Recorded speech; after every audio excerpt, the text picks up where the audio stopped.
Hello, this is the Great Jew Atheist, and this is podcast number 18. And today's topic is life. And please like the podcast and comment on it and send your email to the Great Jew Atheist at gmail.com. Again, Great Jew Atheist at gmail.com. So today's subtopic is one of my favorite things to do is watch NFL football. I love it. I think I've been watching it since 1970 or 71, and I just love it. If I was born again, I wish I not play it, but coach it and, be a general manager. So I see some things that I think that I would kind of implement, and nothing fancy, but, interesting takes. And, I'd like, feedback to see if people would agree with me. And they're not earth-shattering things, but I think they're pretty good ideas. I think a lot of coaches could do. And you see these things, and some of them are just, why haven't they woken up to them? Wake up, coaches. You fundamentalists, wake up. Okay, so let's look at this. How I would run a football team, okay, by the Great Jew Atheist. And we'll split this into 5 different slides. Oops, I went too far. Okay, there we go. So first we'll start with offensive strategies. Okay, the first thing I would do is running the football. I would rarely run the football. Now, I first thought I would never run the football, but, I guess there's some place to run the football. I would use a tight end in the backfield mostly, and since a run is essentially a short pass. So basically the default, if you're a computer guy, would be not to run the football. And you might say, well, when would I run the football? I'd probably run when I was ahead more, run down the clock, and maybe once or twice. And I could run, then maybe throw a running back in, and I could just run through the team, just pound it through them. But otherwise, a run's a waste of time, because if you throw short passes, that's a run, So the only time I'd probably run a lot is if I was ahead and trying to run down the clock, But short passes are just as good. The only thing short passes could be dropped, but fumbles can be lost. That's even worse. So I think running is horrible. I'm just really against running. On my favorite team, the Vikings, Coach Zimmer is like big, great defense and run, but short passes are better. They're high percentage, and there's no fumbles, unless you get hit and fumble like Adam Thielen did. And oh, what a mess. Okay. Next thing, I would rarely punt. Exceptions. Now, for my own territory, I'm not crazy about it. Maybe at the 40, in my own 40, and there's inches to go. Now,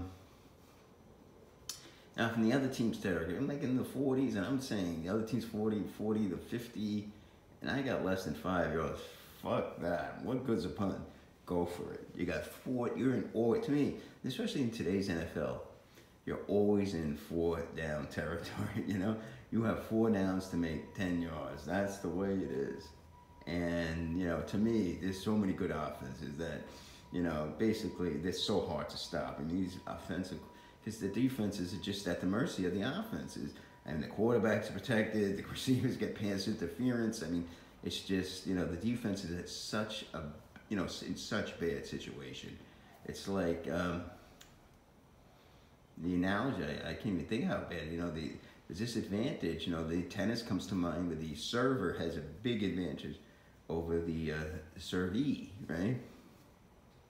Back to the term, if you can stop the service player, it's called breaking the serve, To minimize the pick six, I would throw sideline patterns only deep. I see these all the time. I'm saying, oh, what the hell are you doing?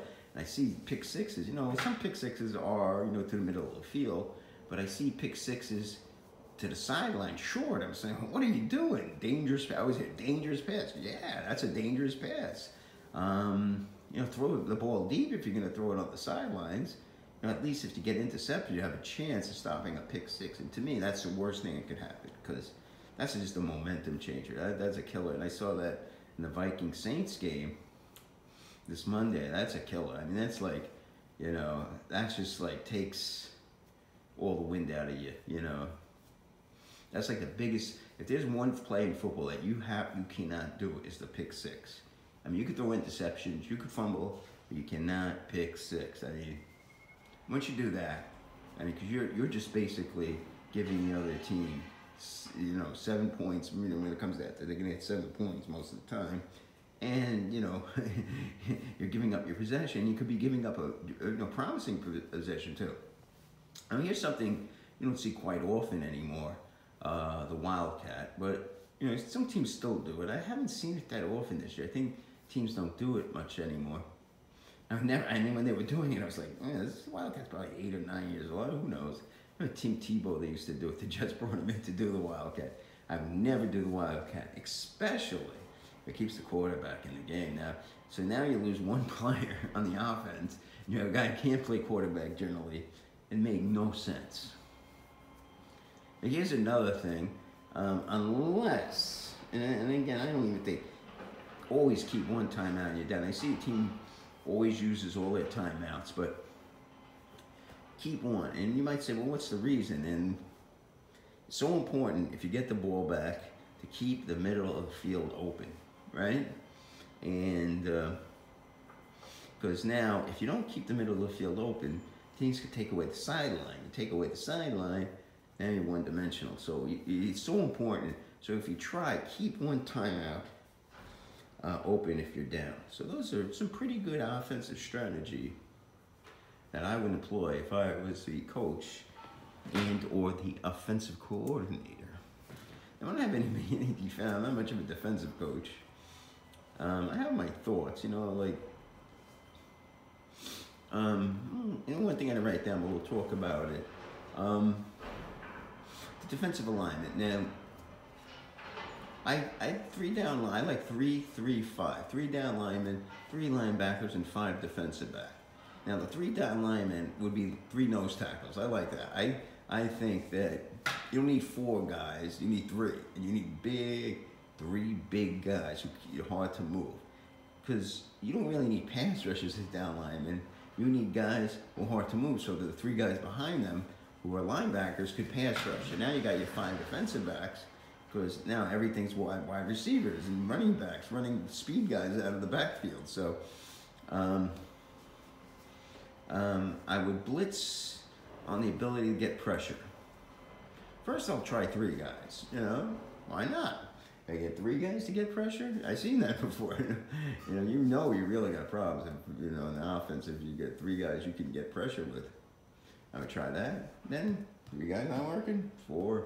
If not 5, if not 6, I'd probably stop at 7. Because if you use more than 7, then with 3 guys back, maybe the team can block it, and they can maybe get 4 or 5 guys in the pen, and 5 on 3 is not good, Especially with these Sean McVays of the world. Sean McVay is an offensive. I saw some of these plays. This guy's a special coach. This guy offensively, I've never seen in a long time. I mean, I haven't seen good plays the 86 Giants. 86 Giants were just incredible. I don't know. I mean, Parcells was the coach. I'm not sure who their offensive coordinator was back then, but I saw him with some of the greatest offensive plays I've ever seen. And this guy is up there. I mean, this guy puts on plays that I cannot believe. Just great. 3 guys going one way, 1 guy going up. Todd Gurley goes the other way. Just so well executed. I mean, this is going to be a team that's going to be hard to beat. And this offense is just, this is going to be something. If they can be beaten, I don't think they're going to be undefeated. They're going to be like a 15-1, 14-2, and it's just going to be hard. You might be seeing one of the great teams. I mean, this could be a cowboy type dynasty, just in terms of, this is like 3 Super Bowls in like 6 years, I think. You know, I don't think a team's, but maybe they just. I mean, they just need to keep a few guys there. They need Gurley. They need this Koff. They need a decent line. You get some decent receivers. You need Aaron Donald. You know, don't even need many defensive backs. You know, I mean, defense just have to be mediocre. You know, they're not great. Can't be terrible. Oh, and I wanted to mention one more defensive strategy. Blitz, blitz, blitz.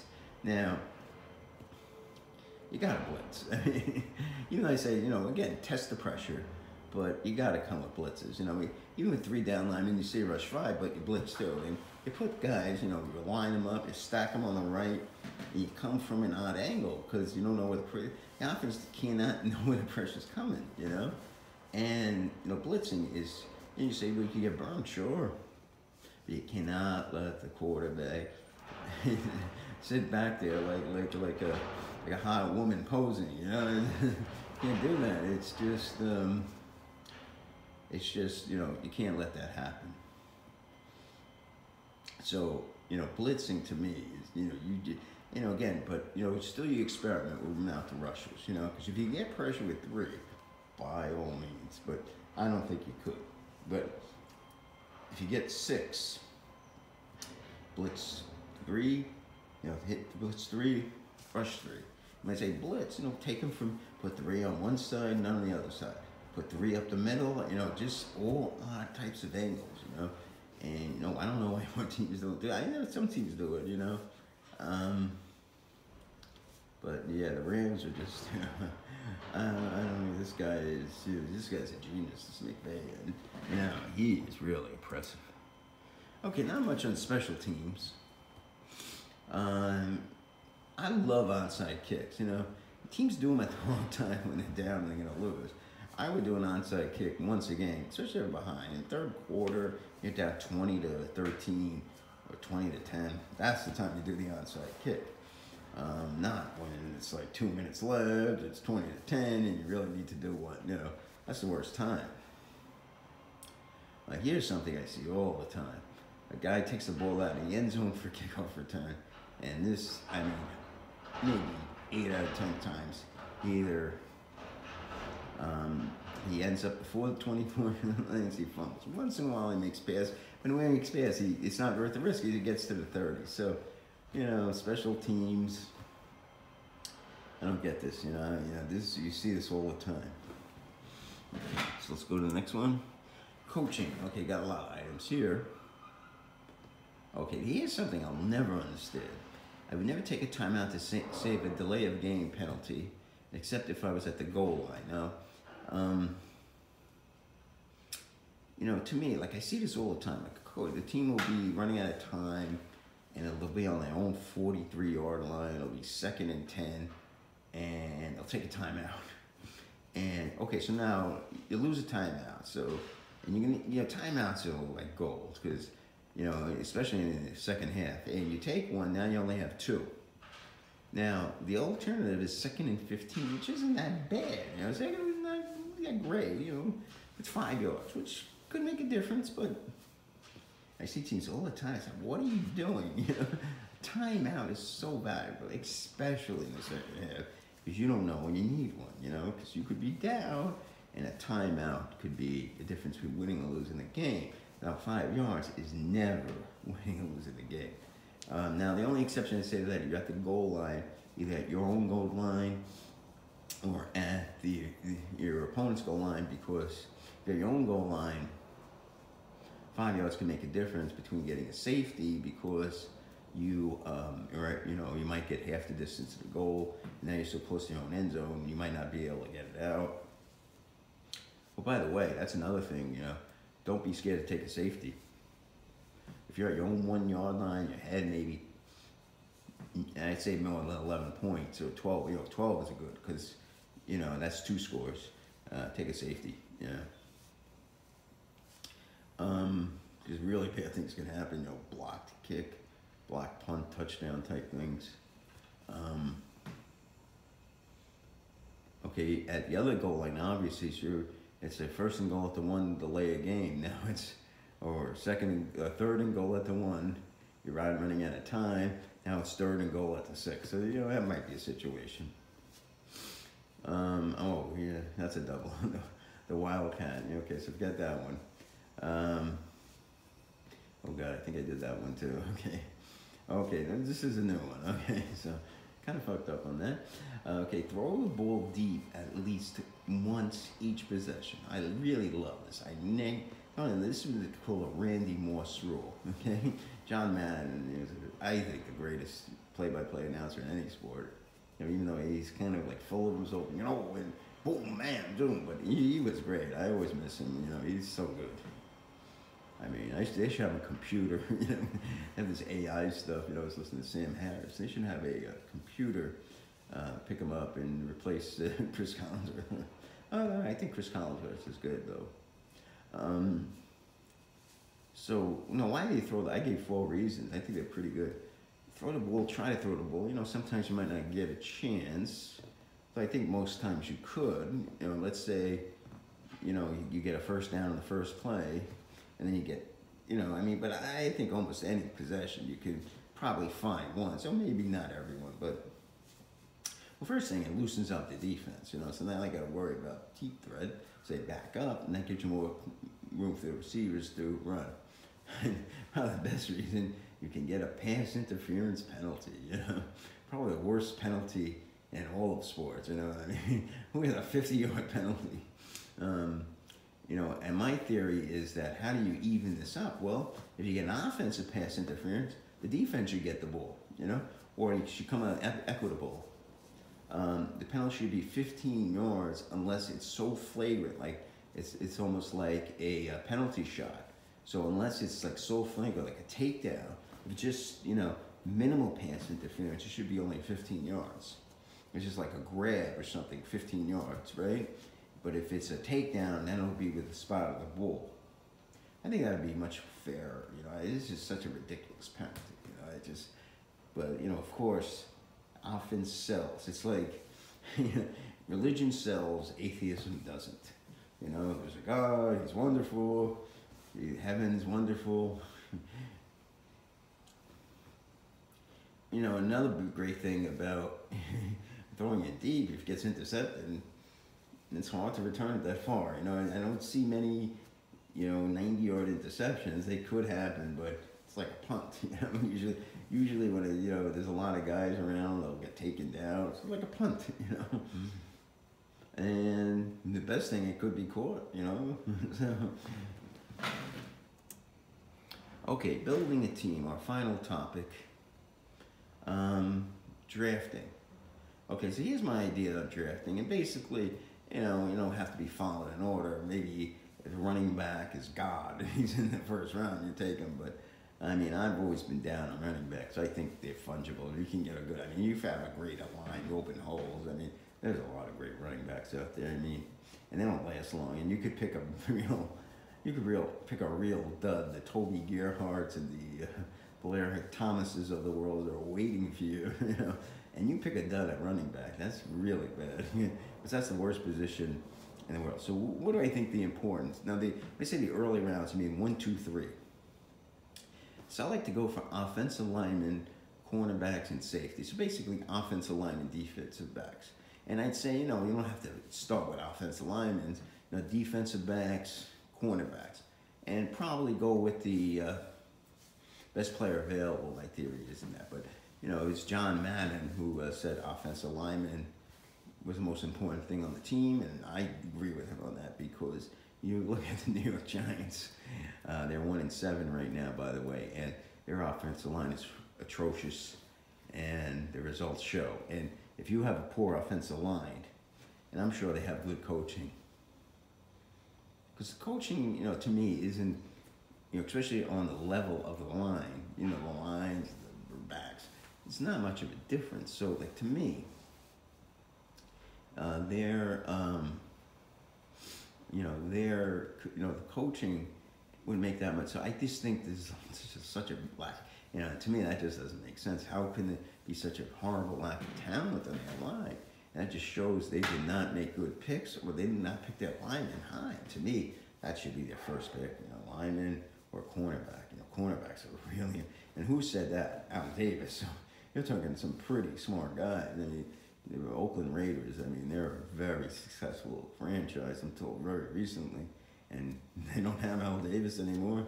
They have John Gruden, and the cornerbacks are really important because you get Lester Hayes and you get Mike Haynes.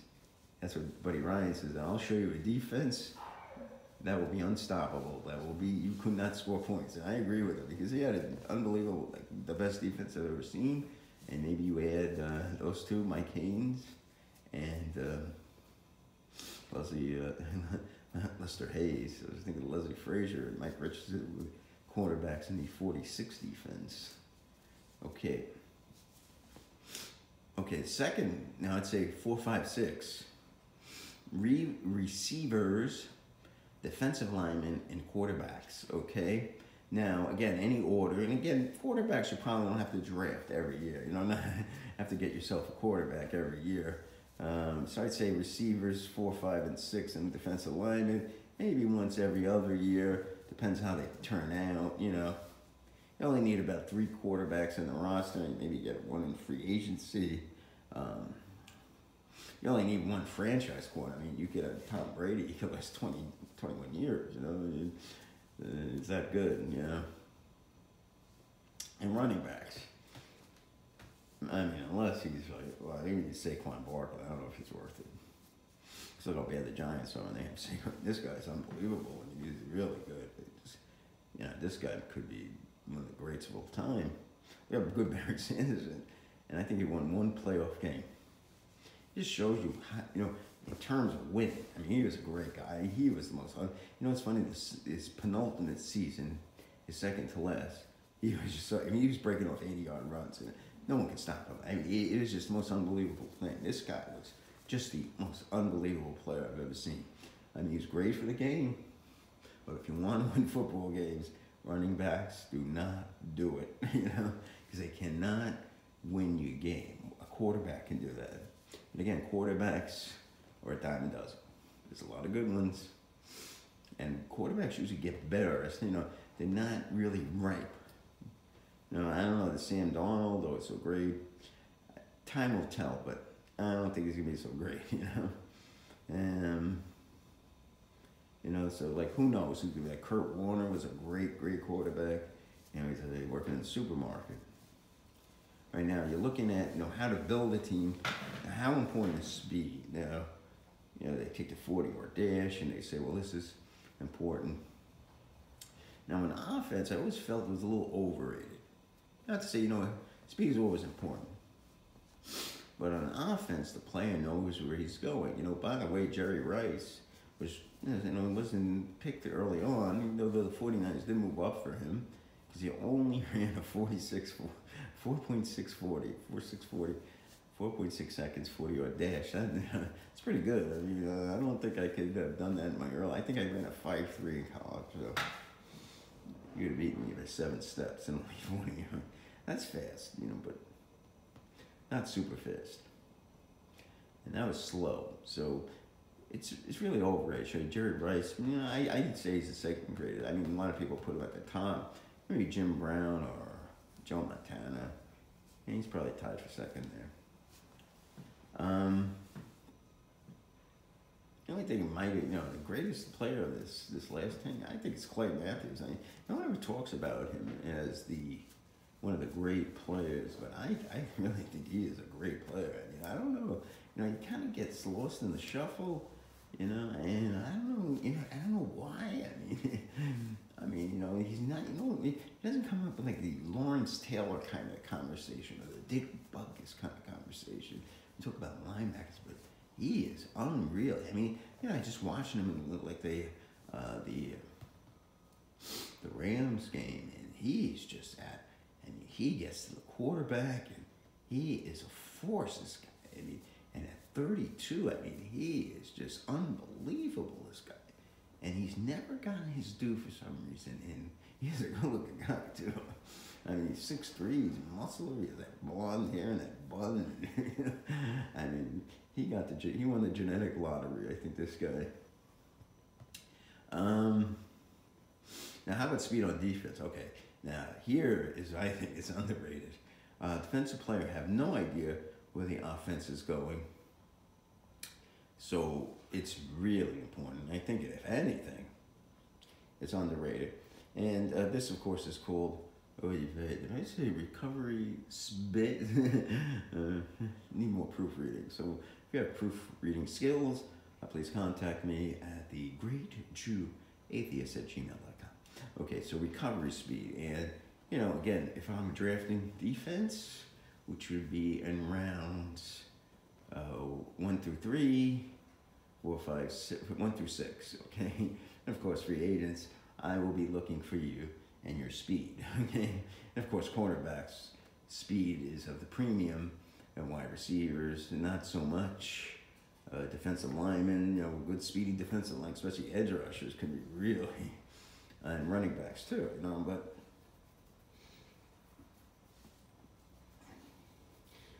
John Riggins was pretty fast, actually. Good straightaway run. Once he broke his free, that famous run in the Super Bowl. Who was a great running back that wasn't, considered that fast. Lynch is fast, I like that guy. I don't know why. It's Garrett Blunt. Yeah, I like running backs like that. Larry Zonka. They carry a few guys at them. Can't take them down. That was my favorite. I hate these guys that could just, catch you, run by you. I love the guys that could just carry you, like Liggins, Zonka, Marshawn Lynch, Garrett Blunt. Those are guys I like. I don't like, these little, Terry Cohen. Oh, he is an amazing guy. Holy shit, he's fast. He took a pass against the Jets and he just gone. This guy, no one's catching him, Okay, so getting a little long for me, my new podcast thing, new format, about 27 minutes. Thank you. Have a nice day.